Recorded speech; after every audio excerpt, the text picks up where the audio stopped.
Yeah, we do. We are going to be heading to RaceRoom for the Community Trophy. There's going to be two races, two 20-minute races. There are prizes on offer for the top 3 in the championship. They've already had 10 races. Yeah. This is the final 2 of their championship. But we also have a prize for the best performance here specifically. So, yeah, very interesting.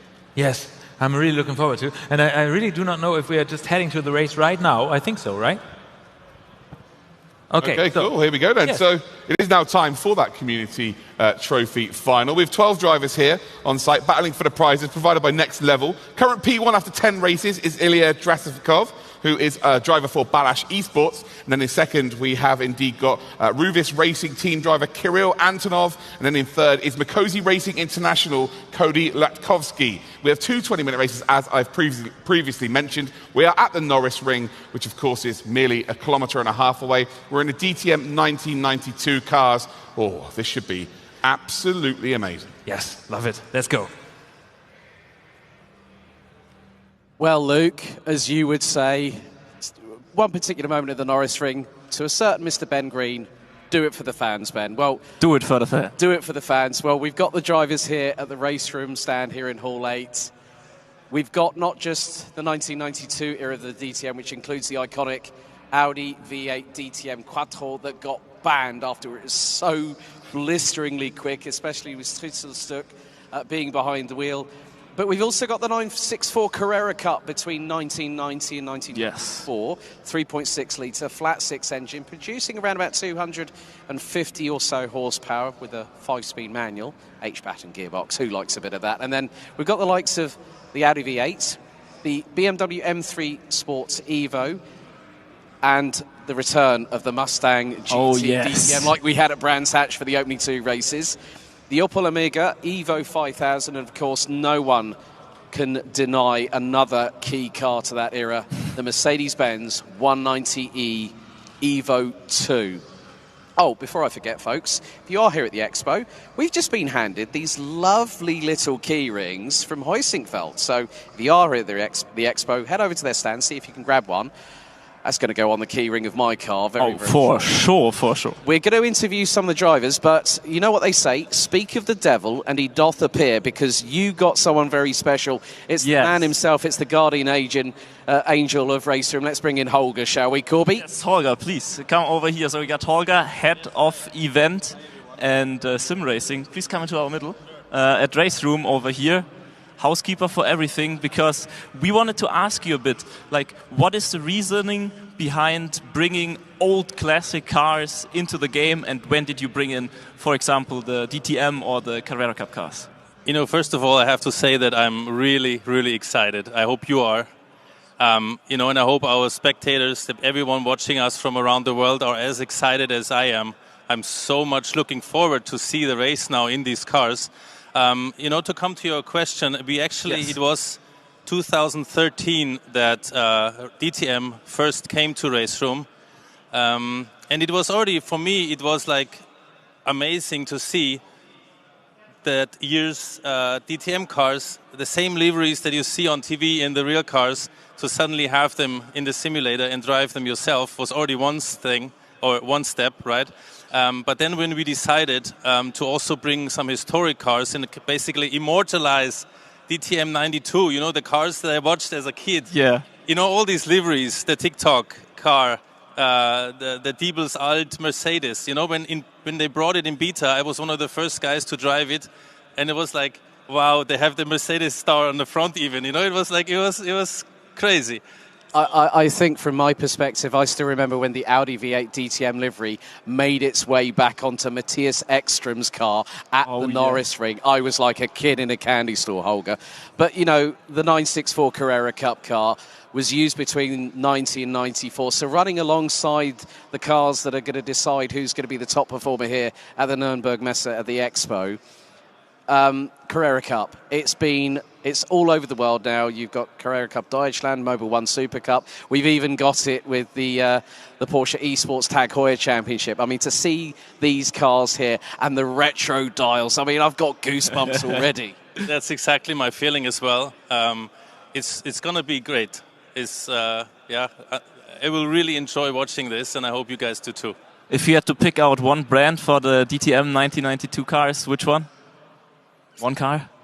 The Audi. The Audi. The V8.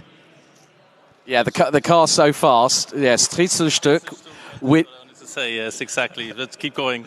yeah, and then from that came the IMSA GTO car, based on that same sort of chassis. Later on in the mid to late 90s. I mean, Holger, I've got to ask you one question. The biggest release is actually a heavyweight. RaceRoom has now got trucks on it based on the FIA European Truck Racing Championship, 1,000 horsepower, multiple tons, water-cooled brakes. I mean, what was the decision to bring truck racing to the virtual world and to put it on RaceRoom? Well, one thing is, of course, you wanna see what content could be interesting. It's also our developers always looking for a challenge, right? Yes. So they always feel like, what could we do? Can we manage to bring it into a simulator to drive well? And the truck was really a special thing. I have some relations with Sascha Lenz, which is a German truck driver. And when we spoke, he says it's very specific. With the 8 gears and the way you drive it and the water, you have to control it. I mean, if you haven't tried it, it's very special. It's, of course, if you're known or if you're used to fast race cars, it feels a bit slow. But once you drive the first race with 24 or some kind of opponents, it's a whole new thrill. So it's also quite cool, I think. And I think this is what makes RaceRoom as a simulation special, that you have all this variety of different cars, tracks and everything. Holger, thank you very much for taking the time to talk to us, and I hope you'll enjoy the race as much as you guys out there, and we too are going to enjoy it. Right, one thing before we go to a quick commercial break, before myself and Korbi get ready in the commentary position, I had a chat with Martin Petermann, the man that drove the Mustang back at Brands Hatch. He's got an assist, and it's not the traditional one. He cannot reach the pedals, so the guys here at RaceRoom have given him a little bit of a booster cushion, not on the seats, but on the pedals, so he can actually get his feet to fully depress the brake and the accelerator pedal, and also with these 964 Carrera Cup cars, the clutch as well, because it's a 5-speed H-pattern gearbox. So, folks, we're going to be right back after this break because we're about to decide what happens at the conclusion of the 2022 ADAC SimRacing Expo Community Trophy. We'll be right back.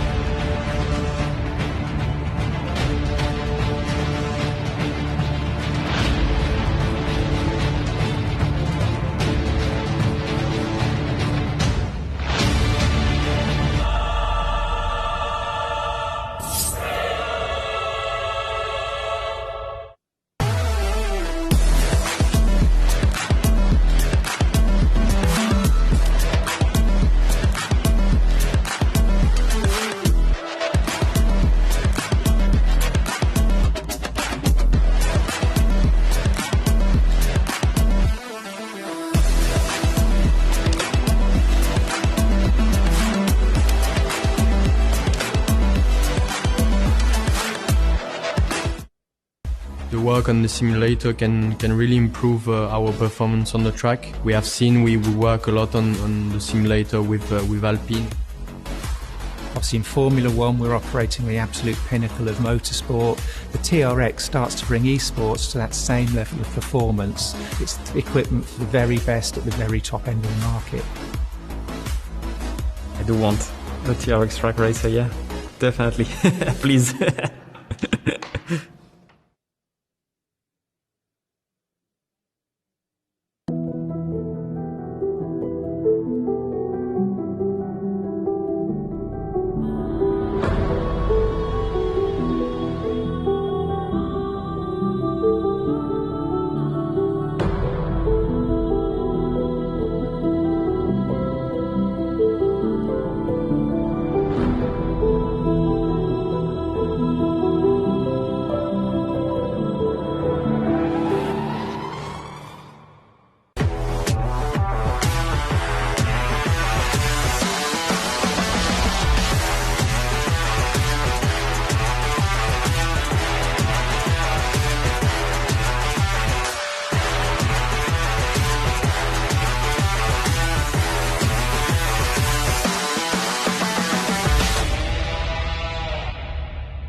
Right, folks, here we are, Korbi and I, back in the coaching box. Oh, I'm so hyped. I know, qualifying underway for the first of two races tonight. It's the Porsche 964 Carrera Cup, 3.6 litre, flat six, boxer engine, and also its grandfather, the Volkswagen Beetle, set the trend for a sports car that's been around for so many decades, and we're having it here at the Norisring, just a kilometre and a half away. So let's go trackside at this iconic venue. And qualifying 4.5 minutes to go, Emre Cihan, the Turkish driver from Team Fordzilla, who picked up a win last time out at the opening race when we went to the Nürburgring itself. And we had the ITC cars, the iconic Mercedes C-Class AMG.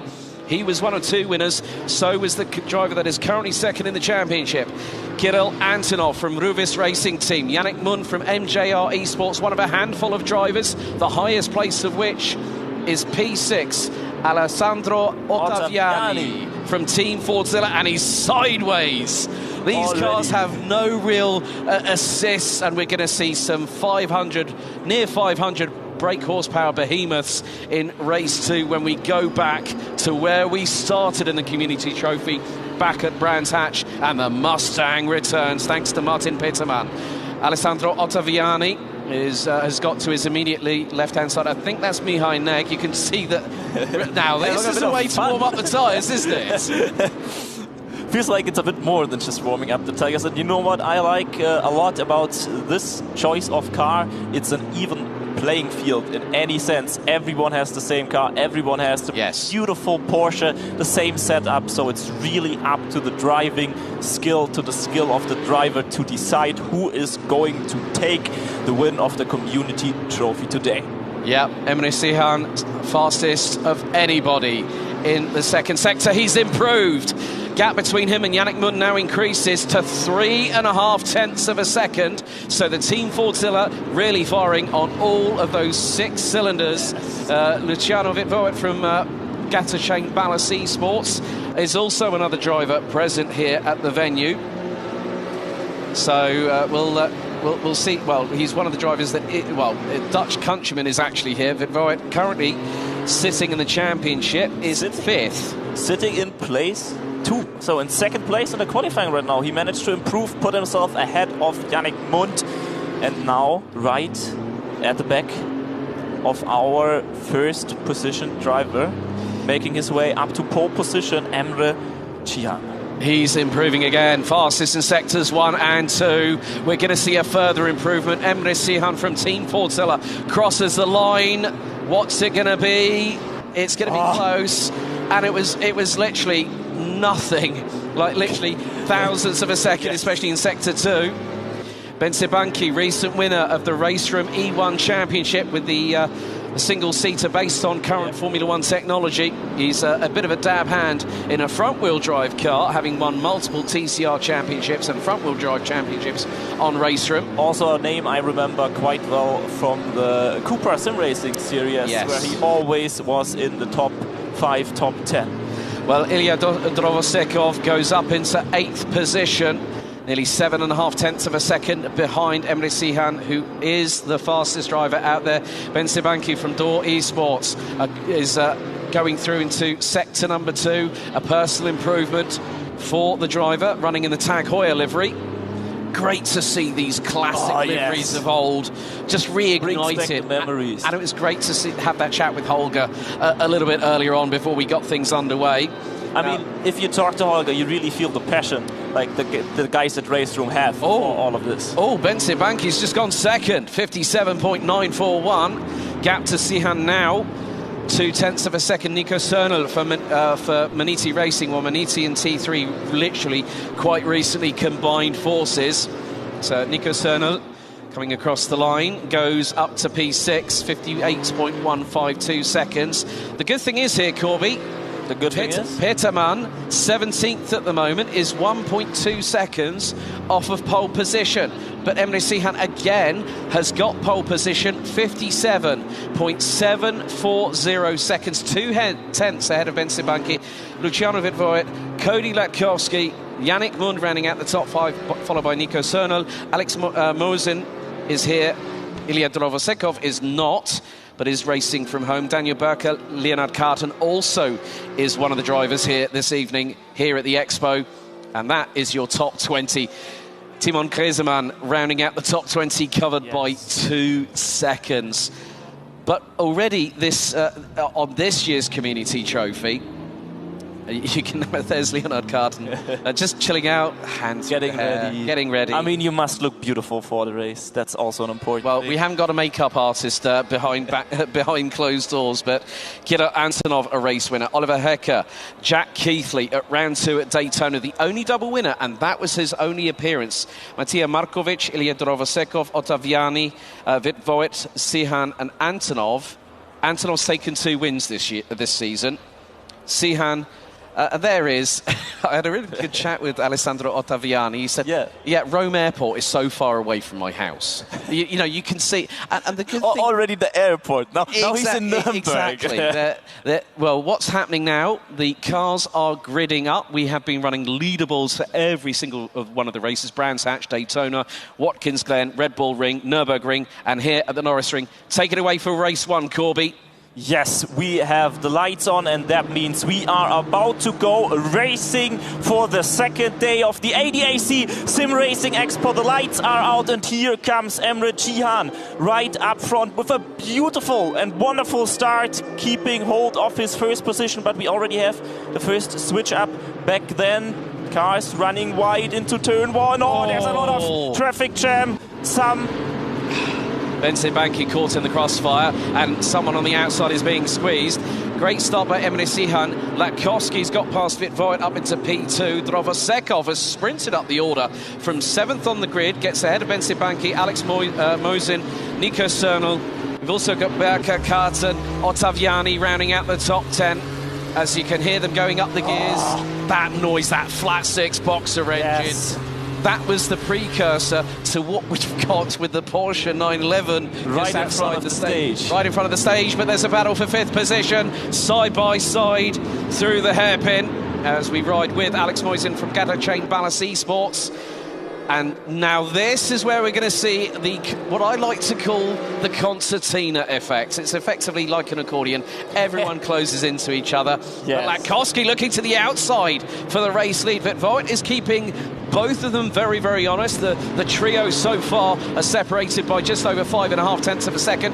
Drovosekov gets Cernel going round the outside through Grundig to now take what is 5th position.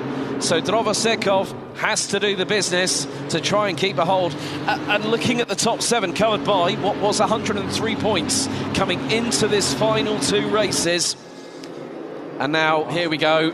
Now this is good old slipstreaming, isn't it, Korbi? Yeah, I think the Norisring also a track that is really prominent for this. It is a street track, yes, but it is incredibly fast with the old DTM cars we are going to see later on. we will have up to 280 kilometers per hour on the main straight. Also, those Porsches aren't much slower, running here along the start-finish line down into turn 1. We have a spin at the back, but let's keep the action focused on the first place, on the battle for the race win. Only 3 laps in, and we already are fighting all across the field. That was unfortunately Alex Mosin. Oh, another one into the barriers a little bit further down the field, and that car was Timon Griezmann. So down to 17th goes the Geeks Energy sim racing driver. They've got 3 teams running the professional trophy, which will start tomorrow morning. A 6-hour run around the Nürburgring Grand Prix circuit. The Latkovsky is, well, I'm going to use this for the very first time. We've got a bit of Bratwurst inside a Porsche sandwich right now, but I couldn't really say Porsche meat inside of a Porsche sandwich because that just would not sound right. I mean, there's sandwiches all over the field. Yeah, definitely. Because they're all Porsches. Yeah, well, exactly. You've got a 964 meat inside of a 964 sandwich, however you want to put it, but we're coming towards 16 minutes and 50 seconds to go. And these cars are hitting around about 180 to 200 kilometers an hour. They're going to be going all the way up and down the gearbox. So, yeah, around their 3.6 liter 6-cylinder boxer engine. I think one of the most classical and a very typical engine layout Porsche has made. Right, famous. Someone's just glanced the wall. That was probably Bence Banki, I think, coming out of the 7th corner, Dutzendteich-Kehrer. So that's right on the riverfront. Luciano Vitvoet from Ballas Esports trying to close in on Cody Nikola Latkovsky, who was due to appear here, but unfortunately due to university commitments has had to forego coming here to the Expo. But Vitvoet is in the slipstream. And they're coming across the line. We're now on to lap number 650, just under 16 minutes to go. And one of the things I like about this, Korbi, we have got a level playing field for the drivers here. They really have. Battle for P2 extending to around about 0.4 of a second. So Latkovsky has got Vitvoet in close to the exhaust pipe, so to speak. But yes, I mean, it's great to see these cars going around this circuit. But after 5 minutes with that, Emre Cihan on first place. He already managed to create somewhat of a gap, 1.1 seconds. It's now Alessandro Ottaviani already ahead 2 places in the standings compared to his 11th place he managed in qualifying. So driving through the field, trying to gain up and position himself better. Yeah, Bence Banki's got a really good run on Luciano Vitvoet. Just behind is Nico Cernel in 5th position as we are a quarter of a way through the first of 2 20-minute races. There will be 2 time qualifying sessions, 10 minutes apiece, but around this circuit we'll have cars reaching nearly the best part of 500 horsepower. Take the Audi V8 DTM Quattro that was banned from 1993 onwards due to the sheer ferocity and domination in that early era of the 1990s. Of course, BMW withdrew at that point due to the technical regulations and also the fact that the sideways. That was sideways from Alessandro Ottaviani, and he's again sideways. And you see how the cars are drifting when they come out of the Scheller S. Beautiful scenes right here. Just fantastic to watch those classics drive around even more historical racetrack. Yeah, Latkovsky's now being closed in by Vitvoet, who's got the tow coming across the start-finish line. As we're on to lap number 7, Vitvoet pulls towards the outside, heading into turns 1 and 2 over to Grundig, and he's got the switchback. Is he going to late break it? Well, he can't, because Latkovsky decides to get on the racing line early, nearly clips the wall coming out of turn 2 as they go through 3 and into the Scheller S's at turns 4 and 5. Vitvoet was very, very strategic there with the use of the curbing, I spotted. Very smart driving from him, and maybe he now gets a chance. Good exit, coming very close to the concrete wall there at the exit of the Scheller S, and now running down to the Dutzendteich-Kehre, to the Dutzendteich corner. Good exit here, important, and then maybe run it down on the main straight. Oh, this looks like a good chance for Luciano Vitvoet, who's already by the side of Nikola Latkovsky, but this is when we switch back to the back side of the field and see another spinning car. Mihai has just spun it around, but Latkovsky back on the counter-offensive as Vitvoet did make the move, got through for P2, now into Grundig at turn 2. Then Sibanki is now closing in because they have been battling tooth and nail. So effectively Latkovsky is trying to pull towards the inside. This is going to be the outside into turn 4 into the Chaleresses. Banky's just going to wait. He's got the ringside seat, biding time. Tighter line taken by Latkovsky through out of turn 5 as they get perilously close to the outside wall through turn 5. Now down the Zeppelinstrasse through into this fast-flowing right-hand kink. Hard on the brakes, they'll be down from 5th to 1st into Dutzenteich. Who's going to get the better traction? Well, it looks like at the moment Vitvoet has got that number very much reserved for Cody Nikola Latkovsky. He manages, in any case, to keep close to Vitvoet, so he cannot create a gap, at least not that quickly, to make it himself more comfortable. The one who's being really comfortable so far, that's Emre Cihan in first place, because he can really profit from the fight going on between Vitvoet, Nikola Latkovsky and Ben Spanky and drive home this, by now 4-second lead.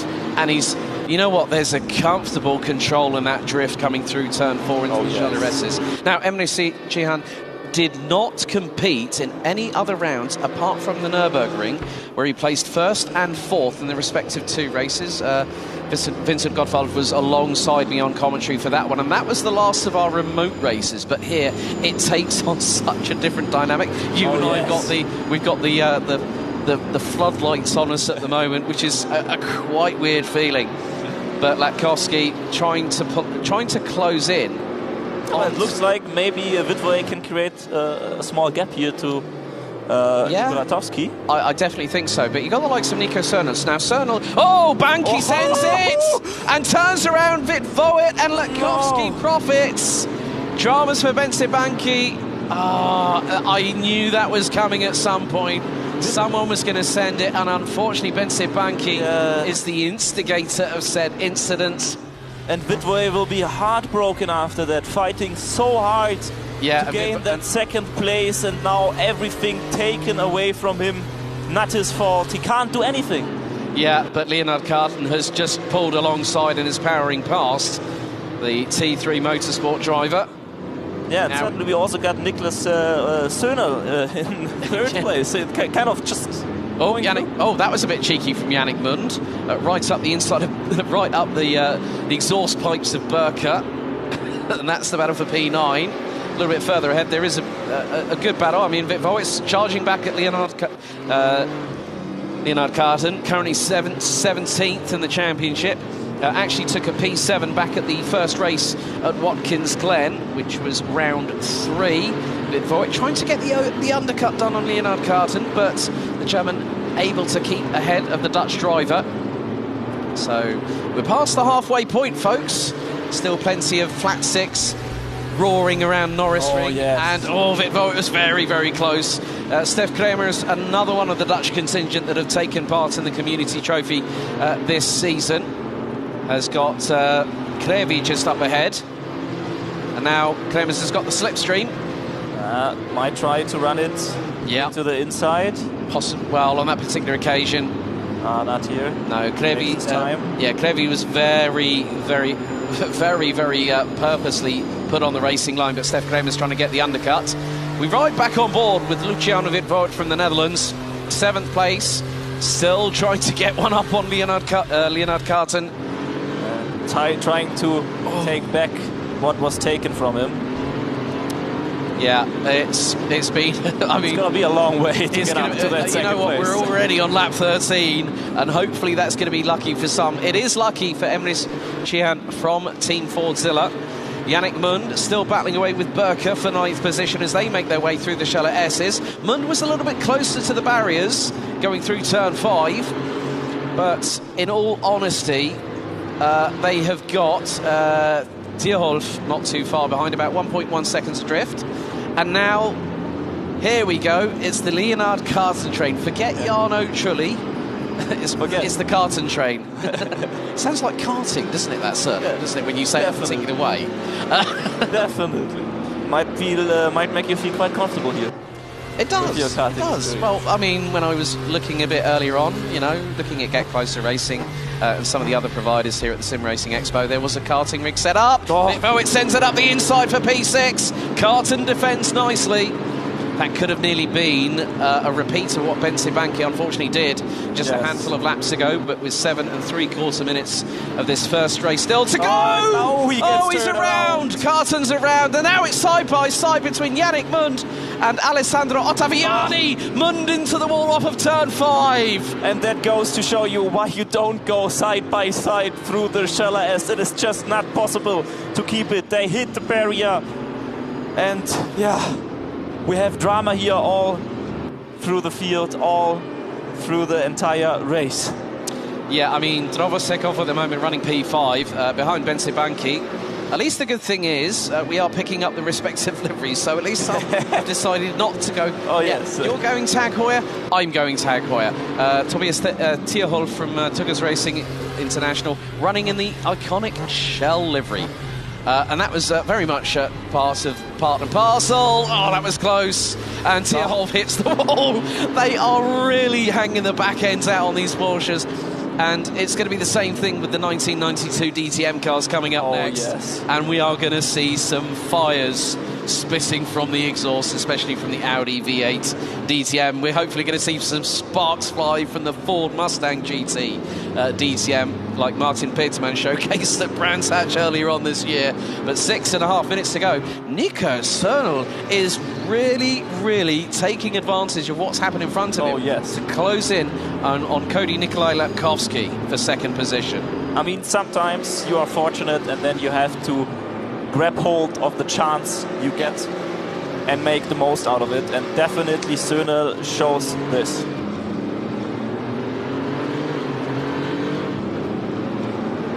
Yeah, so Nico Cernal, you know, with just under 6 minutes to go, it really has been as Latkovsky sideways through turn 4 into the Scheller-S's. Leonard Carton now in 12th position, side by side briefly with Steph Kramers. Is they going to go? So we're going to go to a brief commercial break. We'll be right back after these messages for race 1 of the Community Trophy finale here, folks.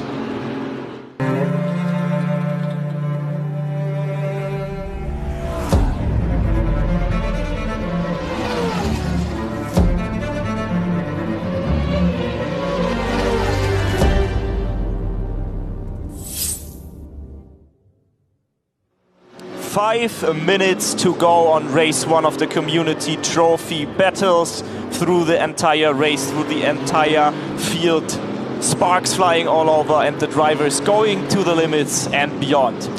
Yeah, Norisring drift, I'd say. Oh, It was yes. Fast and Furious back in the early 1990s. But Nico Cernal for Mini2 Racing still putting pressure onto Latkovsky. Leonard Carton now has got Krevi from Finland alongside. So Leonard Carton was running in the top 6, now looks towards the inside. Now if you dive bomb into the Scheller-S's, it doesn't always work out well. We've seen that earlier on, and Leonard Carton was the recipient of possibly a little bit of a touch, but to still be in 13th position. He's one of a handful of drivers here. So we have Kilian Goit from the Netherlands, Linus Kriese, Leonard Carton, Oliver Hecker, Alex Mosin, Alessandro Ottaviani, Mihai Neg, Yannick Mund and Martin Peterman. And it's so nice to see them all here on site after their qualifying races or their pre-races in the Community Trophy. It's so nice to have all the effort put in pay off, to be given the opportunity to drive here at the ADAC SimRacing Expo.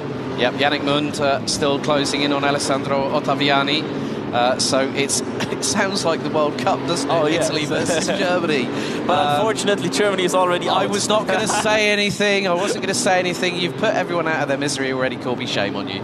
But I'm allowed to do that. As a German, I'm allowed to blame ourselves. Well, I could do that as well because I am an 8th German by December. Oh, yeah. But that's by the by. That's by the by. But we have 3.5 minutes still to go. We're on to lap number 18 of the iconic 2.3 kilometre Norisring circuit.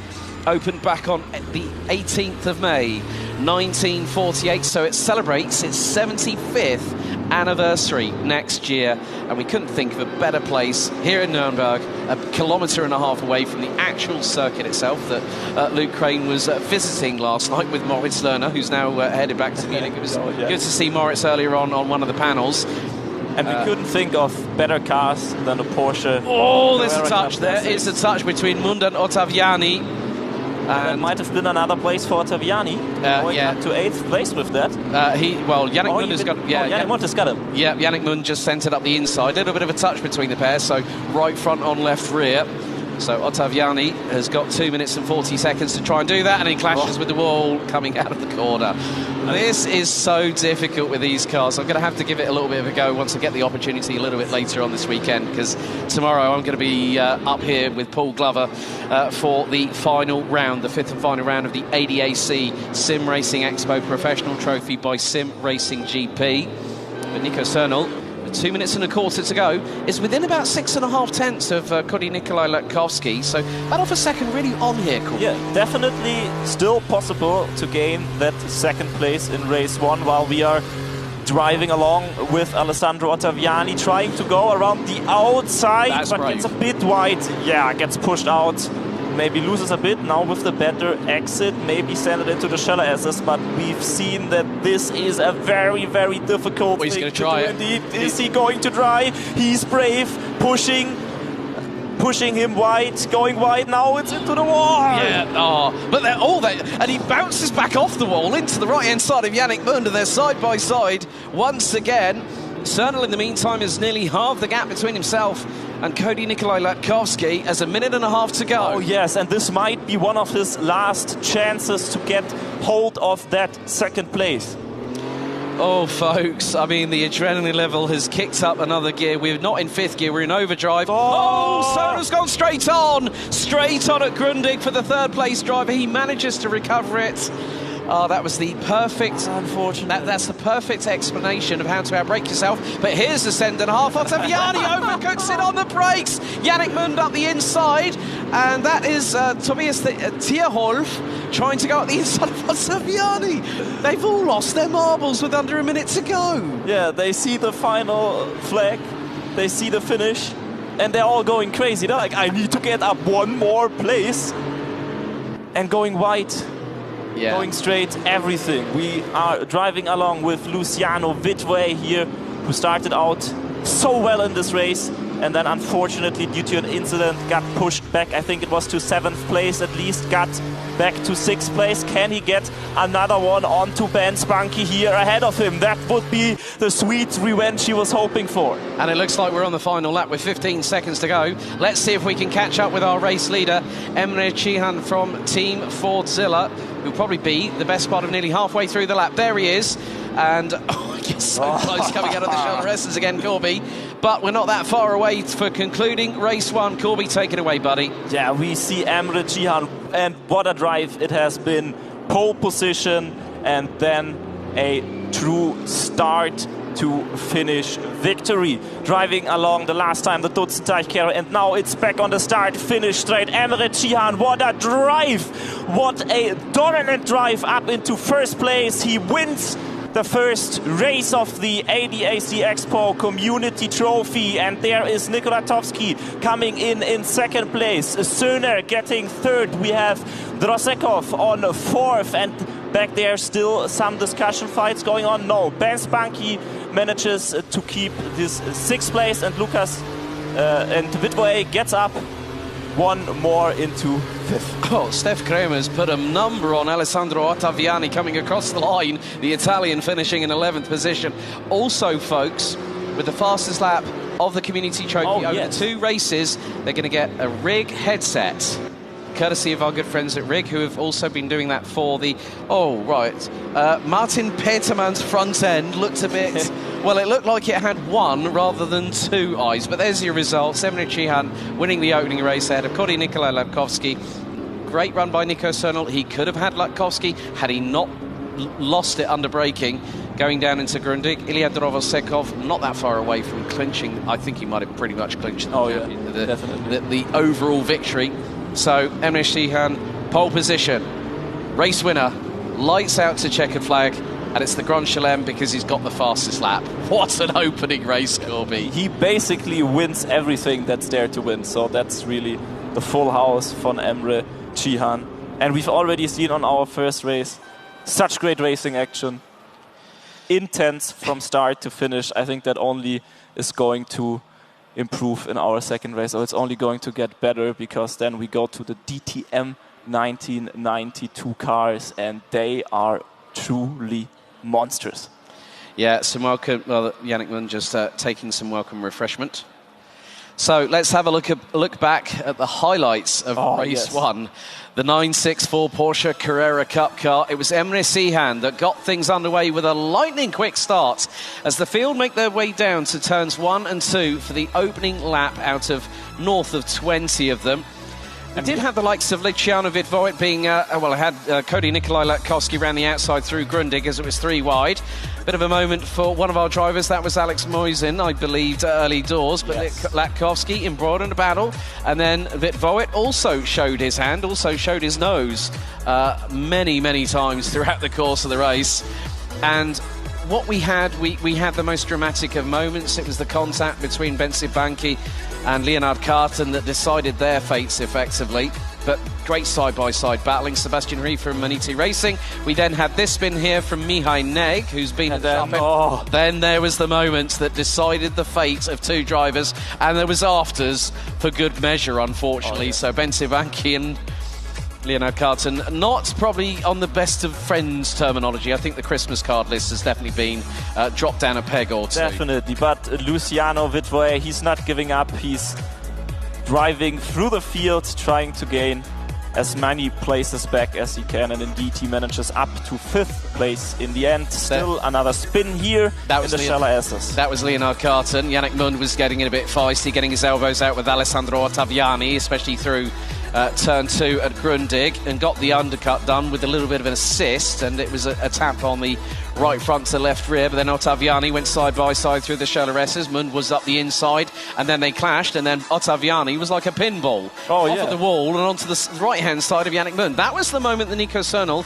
lost his opportunity to get P2 from Cody Nikolai Latkowski, and that was pretty much how it finished. Then we had more more crazy maneuvers in the last rounds. Ottaviani having Tierholf closing in, but then we had this little exchange between Becker and Vitvoet coming across the start-finish line. And there's the iconic grandstand on the left-hand side, but it was Emre Cihan from Team Fortilla winning by over 8 seconds, his second win on the 2022 ADAC SimRacing Expo Community Trophy. But boy, oh boy, folks, we really bring back the classics because we return to where it all began, the 1992 DTM season.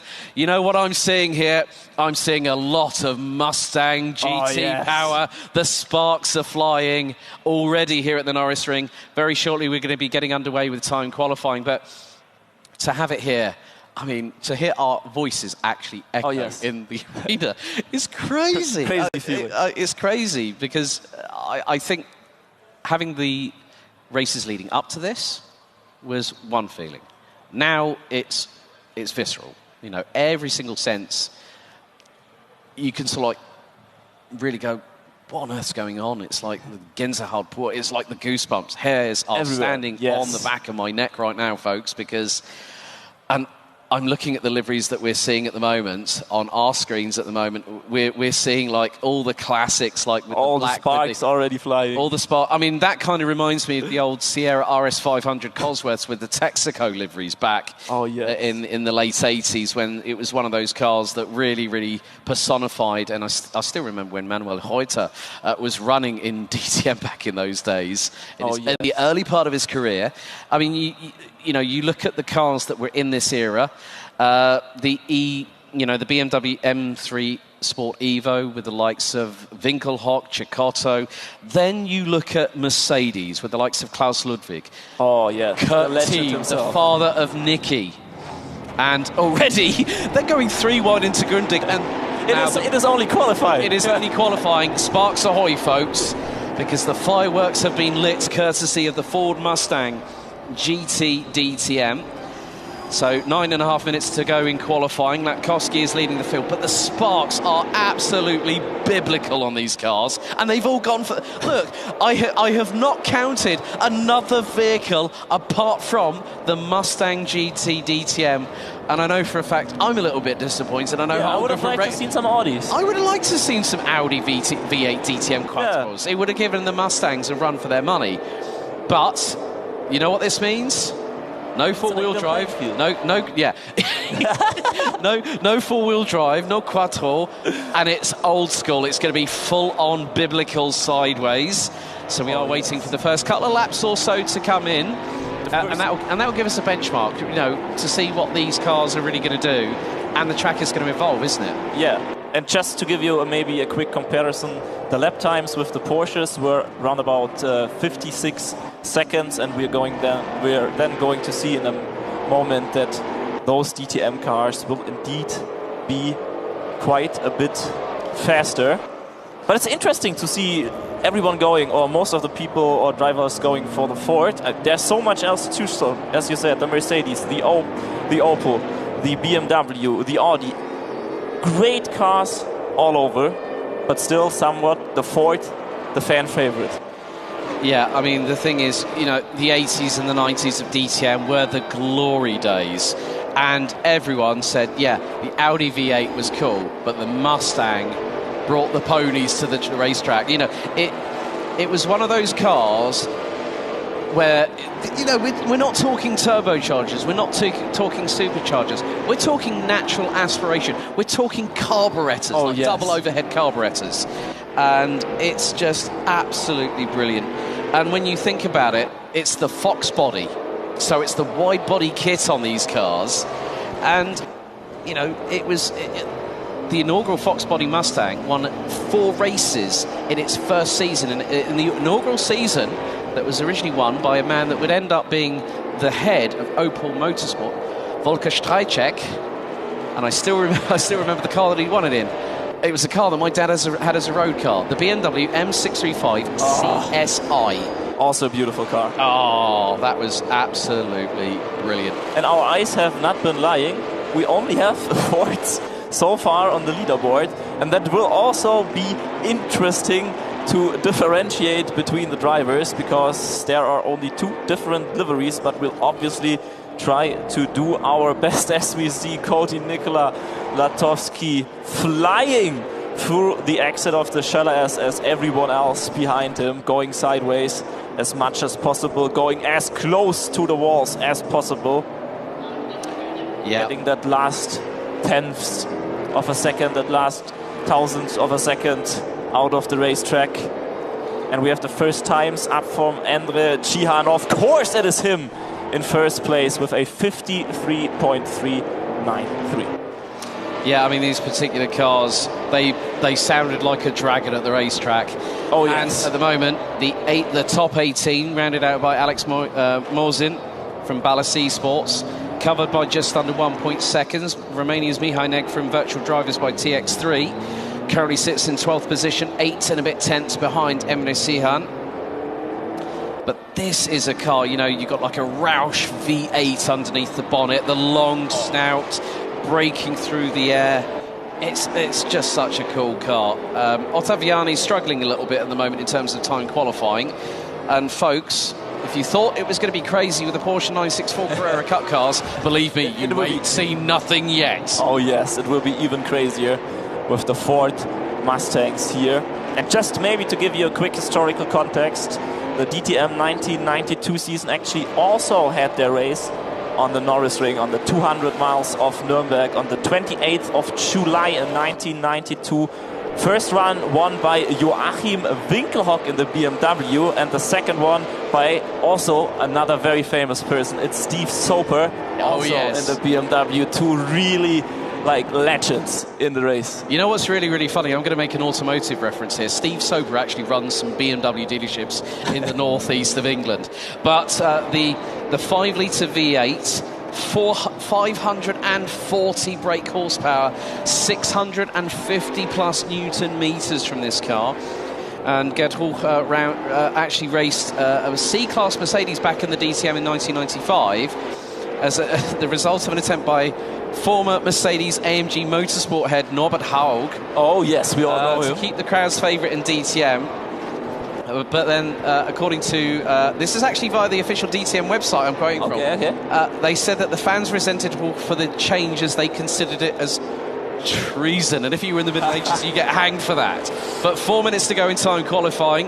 Emre Cihan still leading the way. Leonard Carton doing a great job. Less than 2.5 tenths of a second, make that 4 tenths, as Cihan has just improved. And the livery you see is the same as what Gerd Hawk actually ran back in the day. Yeah, and interesting also to see that the different cars change up the field a bit, at least so far. We have Wittwey only in 13th place so far, so there's some switch up. There are some other different names now at the front, maybe with the exception of Emre Cihan, who's still as dominant as before. Yeah, I mean, the thing was, Gerd Hawk was actually a popular... he was like a bit like the back in the day Unicorns of Love, like fan favourite. Oh, yes. And the thing is, the Mustang really, really got everyone excited about DTM. You know, when you had the Opel Omega, the V8 Evo, Audi, you know, the M3 was the first car that really defined BMW's intentions within touring car racing. And now with this Mustang, and to see it here in the place it's meant to be, here at the Norisring. We've got 3 minutes to go in time qualifying. Stef Kremers from the Netherlands, 8th position with a 53.741. Hopefully the Dutch driver will improve. Alessandro Ottaviani. Now, he said it's all about being here for, you know, for to the have fun. fun. I don't believe him. To be honest, I don't believe him. No. You know what the funny thing was? You know what I saw right through? The smile on his face. Yeah. just playing small, just trying to get us... Emre Cihan absolutely on the limits of adhesion. He's gone fastest of anybody in Sector 1 again by 21 thousandths of a second on his previous personal best. He's down in Sector 2 by nearly a tenth of a second as he's going to make his way through. Sparks flying. I mean, I keep on thinking, is that the undercarriage or is that the fact that the lip of the wheel rim is actually too close to the ground, like rubber bands for tyres? Maybe both. Maybe both. He's going to come across the line. Now, is there going to be an improvement? Not quite. 53.618. But Nico Cernal has done a really good job. Got to within a tenth and a half of a second. And the 20 drivers, folks, this is how close this last race of the ADAC SimRacing Expo Community Trophy is. 1.3 second. Bensy Banky, absolutely flat chat, high, wide and handsome for a NASCAR reference right there, and still is fourth at the moment. But you can see just how it's not rickety. That's not the way I would describe this. This is like a caged animal waiting to be unleashed. And with the way that the suspension is bouncing all over the uneven surfaces on the virtual recreation of the Norisring, this is really, really close. Bensy Banky now improves with the personal best. 53.448 goes up to P3. Emre Cihan looks to improve again. We're into the 53s, 53.229. It was so close to the 52s, the high 52s. Leonard Carton was up into the top 3, now in 5th position. Looks to improve again as he's going to hug the inside wall towards the start-finish straight. Is he going to improve? 53.640 goes quicker by a tenth and a bit to remain in P5 as we're into the final 40 seconds of time qualifying. Now we have Daniel Berka pushing up into 6th place with a really good lap, and Ben Spanky trying to gain up on that 1st and 2nd place on a really good lap so far. Only greens, but won't manage to complete it and still stays in 3rd place. So going through the grid here, we have Emre Cihan in 1st place, Nico Cernal coming in 2nd, about 1.5 tenths behind Ben Spanky in 3rd. Cody Nikola Latkovsky coming in 4th, Leonard Carton 5th, Daniel Berka 6th. In 7th place, starting Luciano Wittwey, 8th, Alex Moser, 9th, Ville Krevai, and rounding up the top 10, it's Sebastian Reh. Half a second separating the top 10 after that qualifying. So close. 1.3 seconds completing the 20 strong. Emre Cihan is the man with the target on the back bumper of these Mustangs, as now we are within the next minute or so. We're going to get things ready for our last race of the 2022 Community Trophy. And it is It's the pony, it's the Mustang that is going to bring the crescendo to its eventual conclusion. We're going to have a loss of dragon roaring before we close the chapter on this year's Community Trophy. So we can see that it's 20 degrees air temperature, 30 degrees track temperature, 5 km/h wind, roughly equates to 3 miles per hour. And we're 20 or so seconds away from everyone readying up on the grid. There's Martin Petermann on your screens at home. So, ladies and gentlemen, red lights are starting to flash. 20 minutes for the final race of the Community Trophy for the Sim Racing Expo. We wait with bated breath as the revs rise, the lights go out, we're underway. Brilliant start despite getting all squirrely, putting the power down as Emre Cihan, as Korbi Nikola Latkovsky rounding out the top 4, and there's a spread of about 4 Mustangs in the back as they head into Grundig for the first time. And it's side by side. It's going to be a 3-way scrap for around about 3rd, 4th, 5th, 6th position. The Mustang train is in town here at the Norisring, and Emre Cihan hasn't got away like he did with the Porsches here, Korbi, as they go through into the Schiller S's for the first time. 2, 3 abreast, everyone struggling for traction, trying to keep away from the outside wall of turn 5 here at the Schiller S's. But after what has been an interesting first lap, Emre Cihan in first, Nico Cernal, Ben Sibanki, they're all trying to go for it. They've got cold tyres, cold brakes, even with these temperatures. And look at it, this noise is ridiculously brilliant. Oh, yes, and it's also ridiculous how they all managed to keep it clean through that opening lap, because there was contact, it was close, everyone was pushing their limits, and still no incident, still everyone on track. Yeah, and we get on board and you hear the rumble inside the cockpit. That's even more furious, and it's 3 wide coming out of the corner. There was a little bit of a squeeze to the driver to the outside. 18.5 minutes remain on the clock, back through into the Schiller S's once again through turns 4 and 5. Some trying to go towards the outside to get the inside run through turn 5. Vili Krevi nearly gets squeezed into the wall, battling for 7th and 8th position, and there is a touch a little bit further back. Ottaviani has sprinted up the order. Well, he was 18th in qualifying a little bit earlier on, but he started 11th. He is currently still in 11th behind Alex Moisin, and Ottaviani's just jumped up 2 places. Up to P9 goes the Italian. Great start, great first 2 laps from Alessandro Ottaviani. We are now heading into the first corner of lap 3. Emre Cihan already building a little bit of a lead, 1 second to Cernal in 2nd place, while we're driving along with Luciano Whitway in 6th place, trying to gain back that place from Nikola Latkovsky, trying to put pressure on him. Yeah, Ilya Drovosekov started down in 14th position, now in 9th behind Ottaviani by about nearly 0.3 of a second. And with double the horsepower here at the Norisring comes double the danger. Oh, yes. They've really got to be eyeballs on stalks. They've got to really control these cars. These are absolute brutes. The suspension bouncing up and down like a bungee cord as they make their way coming out of turn 8 onto the Beuthenerstrasse. Running it down into turn 1. Maybe an attempt along the outside from Korbi Nikola Latkovsky. Oh no, he's defending against Whitway. No, it's no, that was Latkovsky against Carton. Very difficult to differentiate. That's always the thing. It's always the thing with tomorrow's professional trophy, folks. You're going to get a lot of colour, including the pink and purple of Unicorns of Love, amongst others. As all right into the wall. Now that was Burker, I believe. So yes. if you've got the black Mustang between the 2, then at least you know. Well, that's Vitvoet actually. So battle for 2nd and 3rd. Nico Cernal battling away with Ben Sibanki from Door Esports. Oh, and Ben Sibanki, I think we will have an attempt on our hands here down into the Grande Kere in turn 1. Going already alongside Cernal here, trying to dive it into the inside. Nope, doesn't go for it.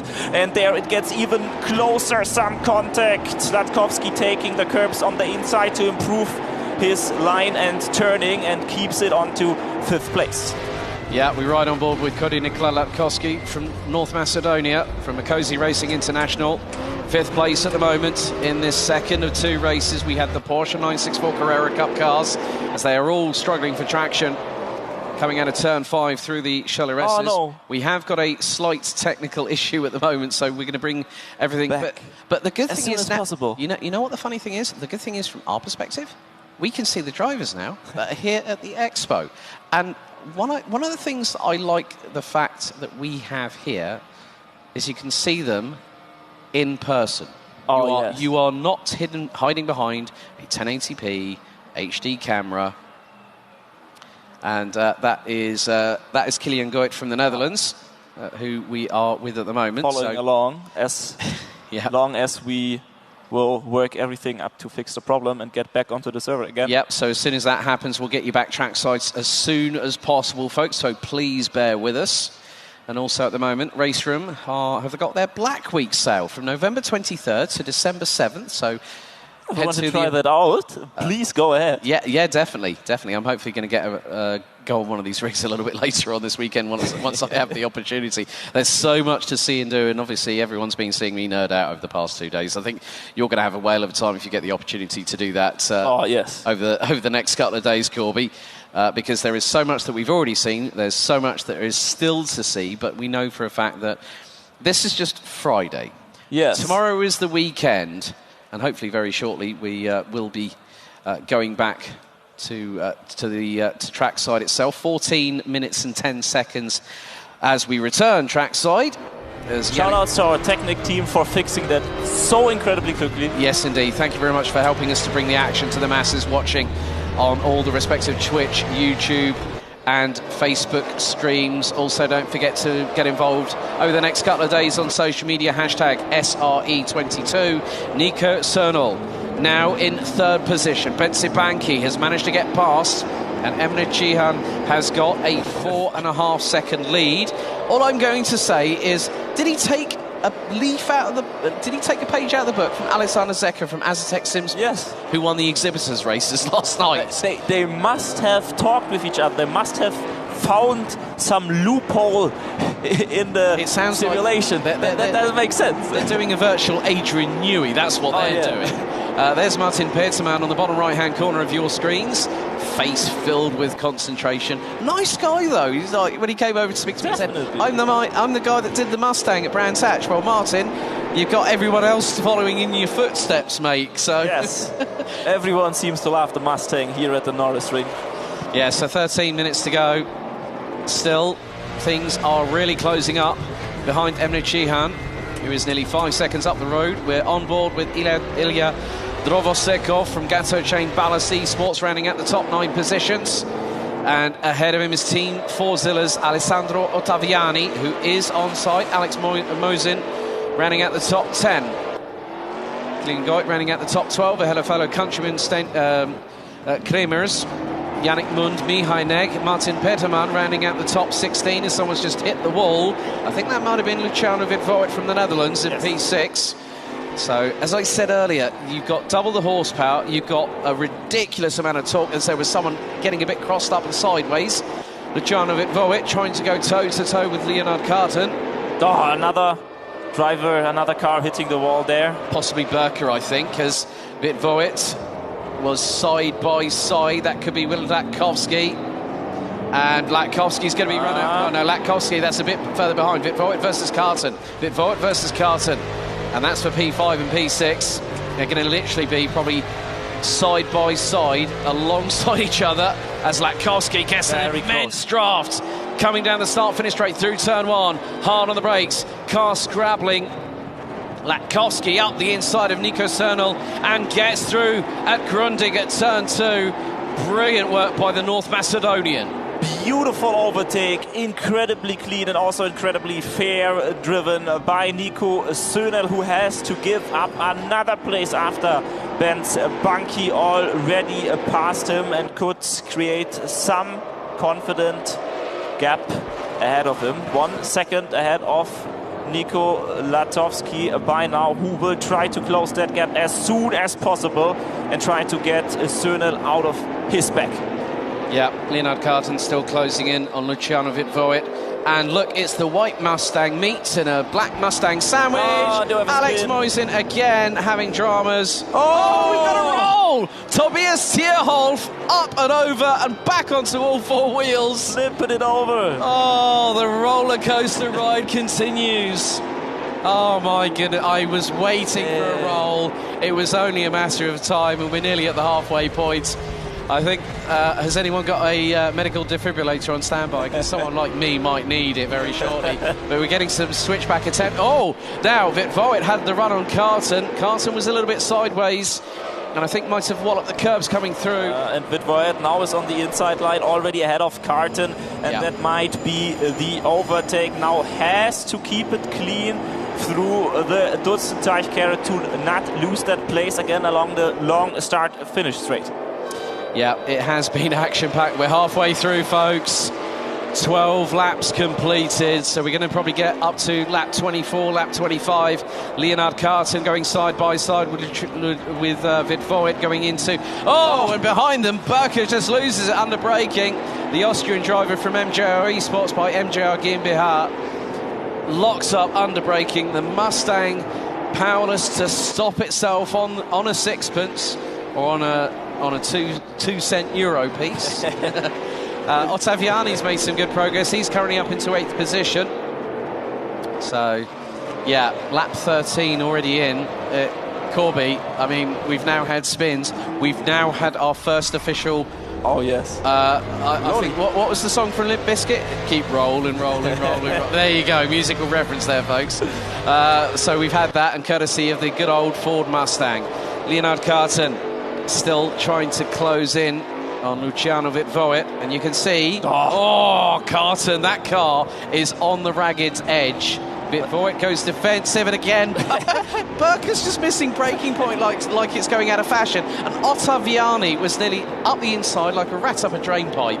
Yeah. Absolutely crazy things. He's looking what car? Luke Crane has just asked me what car is winning. Good old Stangs, baby. Good old Stangs. It's probably the pony a Ford car. Mustang. But I'm not too sure about that. And it's probably going to be Emre Cihan. Yes. Just to mention that again, with all the action in the field, he's still comfortably driving ahead. By now the gap is nearly, or now it is over 7 seconds here, 8 minutes before the end of the race. Right, well, with just over 8 minutes to go, we're going to go to a brief commercial. We'll be right back.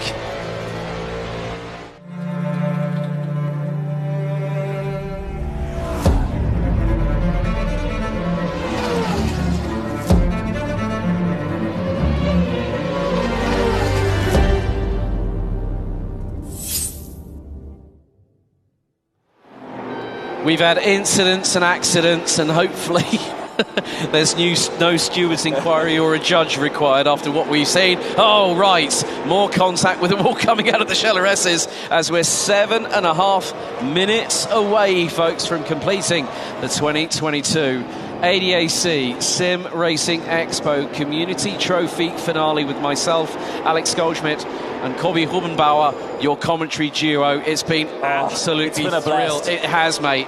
It's been a real blast so far, and we've still got 2 more days to go. And 7 more minutes in this race. Yeah, running on board with Leonard Carton from T3 Motorsport as he's looking towards the outside of Luciano Vitvoet. The Dutch driver holds firm, and Carton was getting a bit opportunistic, I think, trying to go around the outside. If he did the old Nigel Mansell dummy, he might have had a chance. Definitely Vitvoet, but also Vitvoet defending here quite well for the past 2 or 3 laps, where there was always Carton trying to somewhat squeeze in the inside into the Grundekehre, but just not possible because Vitvoet was covering it so well. Yeah, was really keeping it pinned on the racing line. As Alessandro Ottaviani, that's Berker leaving the door open. Ottaviani's got the inside run coming out of turn 8 onto the Bothener Strasse, and now we'll get the run down to T1 and to Grundig at turn 2. Ottaviani's trying to look to the inside, now has to go to the outside as Leonard Carton loses out to Luciano Vitvoet through turn 2.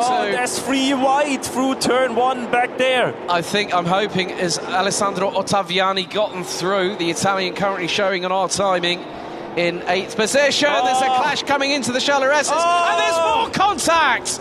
Ottaviani and Drovosekov has profited from all of that, because that's also compromised Burka.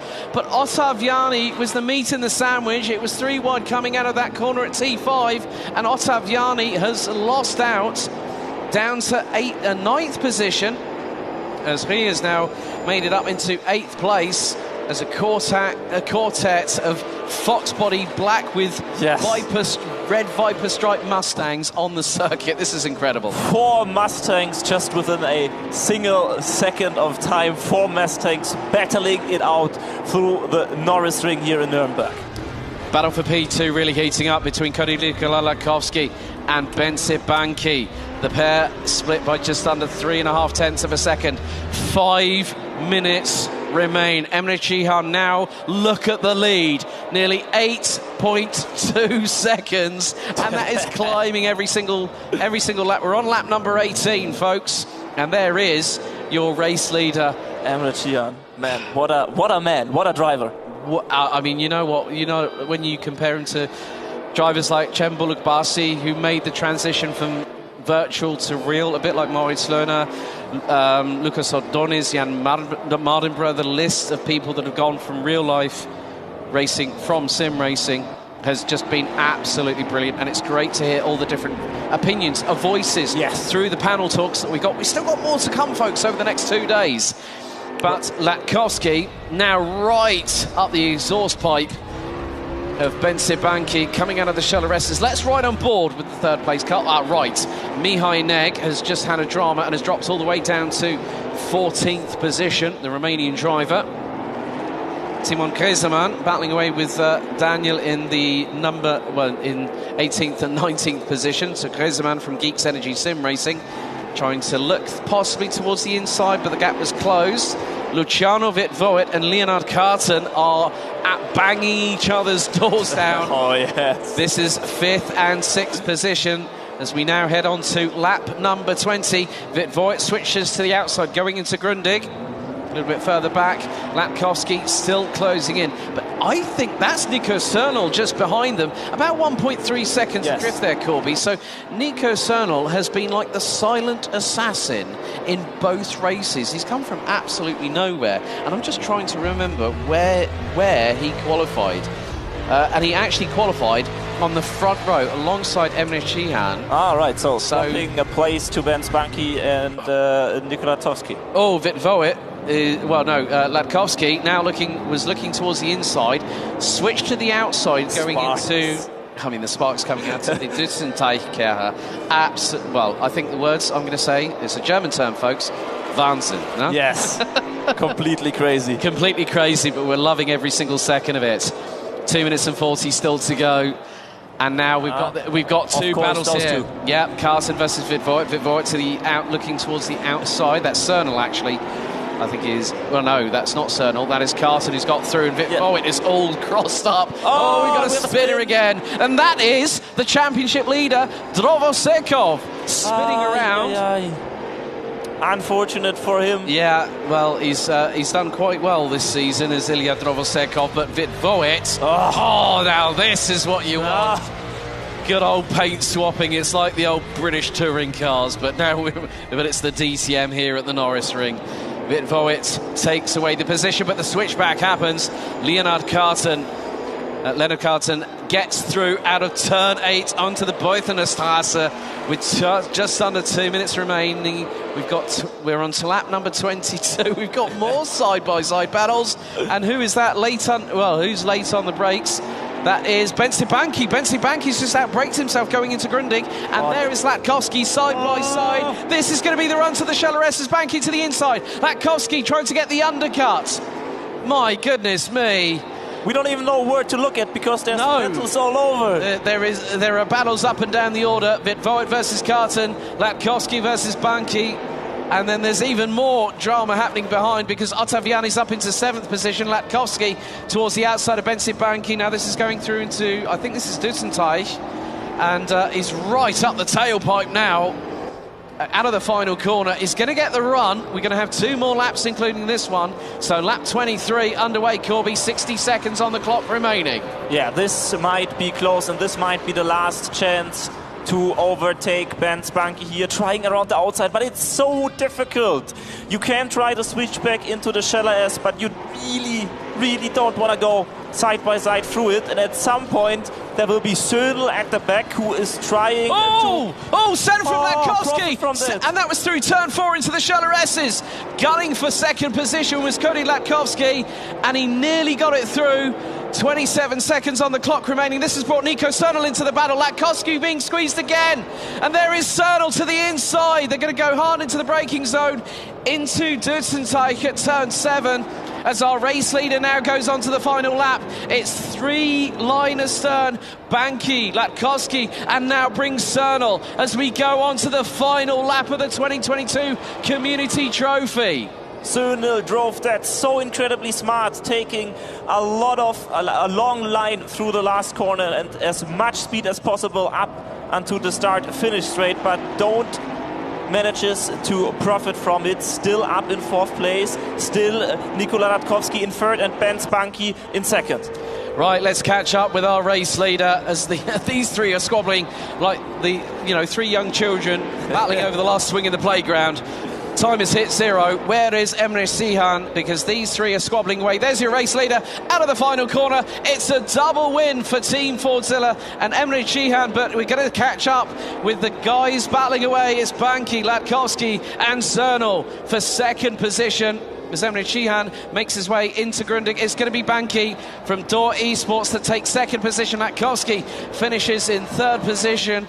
Sernal in 4th, nearly had a run at 2nd. Vit Voet pips Carton for 5th place. Alessandro Ottaviani in 7th, with Alex Moisin recovering to finish in 14th position as the Mustang Roar brings us to the end of the Community Trophy as Timon Griezmann another spin for Geeks Energy Sim Racing. Well, that just goes to show how difficult. I did say, Korbi. Oh yes. Double the horsepower, double the difficulty, double the danger here at Norisring. But there is your result. Emre Cihan has done it again. Grand Chelem, pole position, fastest lap, and lights out to race victory. What a way for the Team Fordzilla driver. And that in both races. It's incredible. Yeah, Benzibanki, Cody Nikola Latkovski, Nico Sernal rounding out the top 4 positions. And then Luciano Vitvoet, Leonard Carton, Alessandro Ottaviani. Then we've got Rie, Berker, Kremers. We've also got Kilian Goit from the Netherlands rounding out the top 11. Mihai Neg, one of the other drivers here. Willy Krevi, Alex Moisin, Martin Peterman. Not able to use the full ponies underneath the bonnet of that V8-powered Mustang. And that is the conclusion of one of the many competitions we've had here at the ADAC SimRacing Expo. So let's have a look at some of the brilliant highlights. We're going to obviously see that roll we saw earlier on. But once again, Korbi, Emre Sihan. What a drive. What a drive. Stormed away, but he didn't get away quick enough early like he did in the Carrera Cup race earlier. That's true. He had to keep it a bit tight during the first laps. We see the first corner around the Grundig-Kehre. Battles all over, but everyone keeping it clean for now. Everyone managing to get through it in one piece. Battles emerging all across the field from the front to the back. We got the most famous one between Cody Nikola Latkovski and Lucas Witboe. We have Sernal in there as well, who joined for the last few laps, and they were really battling it out through the entire 20 minutes of that race. It was wall-to-wall, full throttle, side-by-side action here at the Norisring, as we had Alex Moisin, unfortunately for the 2nd race in a row, having a spin. And then that was the highlight. That was Tobias Tierholf. going high, wide, airborne and handsome, and landing it all on four wheels. Daniel Burke was one of the other drivers that was having his own troubles dealing with brushing the wall. So it was Alessandro Ottaviani. Leonard Carton and Luciano Vitvoet went into battle, and then we had this moment through the Shalareses. Ottaviani, Burke, and then all of a sudden Ilya Drovosekov manages to profit. Then it came down to the final 2.5 minutes. Luciano Vitvoet battling away with Nico Cernel for 4th place. But then things really started to tighten up. Drovosekov got a spin whilst running in 10th. Vitvoet and Sebastian Rie were and Latkovsky were battling away. This was Benzibanki versus Latkovsky, and they were side by side going into the Shalareses. Then we had the moment where we had Vitvoet and Carton going side by side, and this was the last attempt that Latkovsky had on Benzibanki going through with about 30 seconds on the clock remaining. But as the timer hit 0, Emre Cihan taking the double victory here at the finale. What a race. My adrenaline levels are completely spiked. I mean, I feel like it was dominant for the victory, dominant for the first place, but behind that, it was like all over. It could have ended either way with how close it was between all the drivers. And I think that also goes to show how high the level of driving skills is in that community trophy final. I think at the end of the day, you know, the community trophy, I mean, Florian Bauer, who's one of the drivers here this weekend, won the community trophy. I mean, for those that might actually remember last year, at the Nürburgring, we had an issue, and so we did the community trophy online. I still remember the words. And it came to this point, and it was sort of like, I'm so happy. I'm not going to throw the other word in, because we do have to keep a sense of professionalism here. But you know what? It's been great to see all the drivers, you know, Yannick Mund, Leonard Carton, Martin Petermann saying, I'm really looking forward to bringing the Mustang back. And he was like just one of the many in the Wolf pack with the ponies. But I think, you know, what a race. Yeah, I'm still a bit surprised that we only get to see the Mustang. I mean, I kind of want to ask everyone, why the Mustang? Like, did they talk to each other? Was it like a hidden agreement? Because there are 4 other cars to choose from. Like, how does everyone end up on the Ford? Well, there's 2 ways you can explain it from an English perspective, which is mother's meeting or secret squirrel club. And I think it was either one or the other. I'm sure we're going to find out very, very soon when we hand back over to Luke and Matze very, very shortly. But, folks, if that's an appetizer for what's to come tomorrow. Oh, yes. The SimRacing Expo Professional Trophy by simracing.gp. And that is going to be 6 hours around. We're going to be heading back to the virtual recreation of the Eifel region at the Nürburgring Grand Prix circuit for 6 hours. Korbi, you'll be stepping away from commentary. Yes. Paul Glover will be joining me in the box. And we might have a little bit of a surprise during the broadcast, which will be broadcasted live. I mean, we'll also catch up with you all here on the ADAC SimRacing Expo. But, guys, time to hand back to Luke and Matze. Lads, over to you.